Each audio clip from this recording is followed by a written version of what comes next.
In here.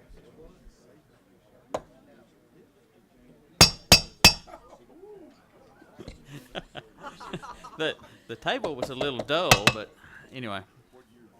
I'd like to call this October 15th committee meeting of the Tennessee Fish and Wildlife Commission to order. My name is Jim Bledsoe, and I'm chairman of the commission. At this time, I'd like to ask everyone to please turn your cell phones to vibrate. And if you do have to take a call, please step out in the lobby and do so. Thank you very much. There's been a tablet passed around the room. If you would, please sign that and put with it what group or special interest you're with or what topic you're here on about. That way we'll have a record of your attendance here today.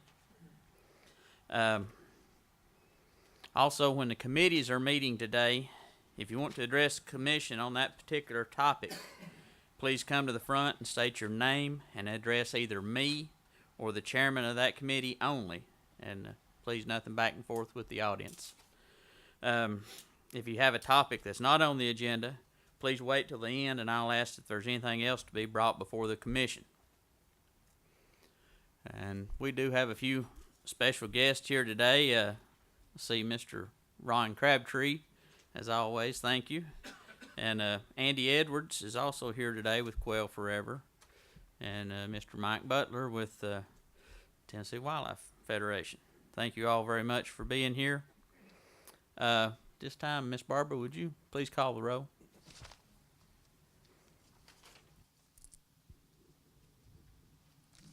Chad Baker. Here. Jim Bledsoe. Here. Harold Cannon. Here. Jeff Cook. Here. Bill Cox. Here. Kurt Holbert. Here. Connie King. Here. Jeff McMillan. Here.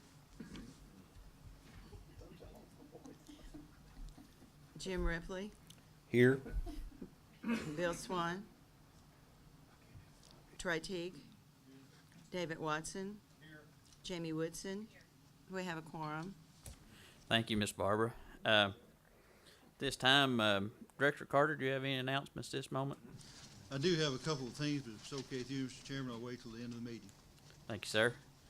Any announcements from the commission? Miss Connie King, we would all like to recognize today is your 21st birthday, and like to wish you a happy birthday. Happy birthday. Happy birthday. Thank you very much. Oh, all right. It would be appropriate for me to sing. We would greatly appreciate that. Okay. Maybe later on. All right. If no other announcements, we'll roll into our committees.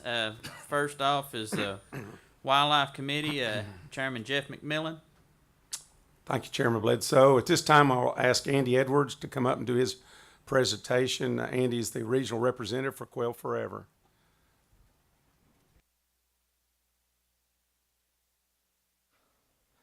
All right, are we live now?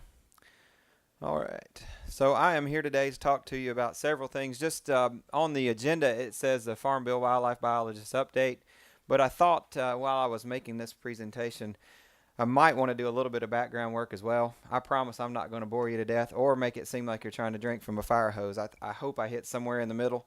There are some facts and figures there because it's a PowerPoint presentation. I think it's mandatory, but we're not going to get too mired down in them. You have a copy of the PowerPoint there in your notes. And again, it might be too fine a print for you to read all those numbers, but you're going to get the big picture, and that's what we're here for today. You also have the National Fish and Wildlife Foundation report, and that was our findings and the things that have went on with our Farm Bill Biologist program in West Tennessee over the last 2 years. So again, I hope to educate and entertain a little bit and not take up too much of your day. But my name's Andy Edwards. I'm the regional representative for Tennessee among a few other states for Quail Forever. I've been with the organization since we started Quail Forever, but I started with Pheasants Forever in 2002. So I've been around a while and left and came back. So good to be here today to talking to y'all. So I'm going to give just an overview about why we came into existence, who we are, how we work, and what we've done. Well, why we're here is pretty straightforward. Quail need all the help they can get. We came about because of a need in the southeast, in particular, for an organization that had a model where all the money stayed local and a lot of work got done locally. We've been around, like I said, for 10 years. We're hoping to change that graph. We've done it in certain areas, and we're wanting to expand it and to cover the whole southeast, the whole quail range. Pheasants Forever, as part of this organization, how do they relate to Quail Forever? Well, it's our parent organization. I guess at the end of the day, the paycheck that I get says Pheasants Forever on it. We're doing business as Quail Forever in the quail range, and based out of Minnesota, we have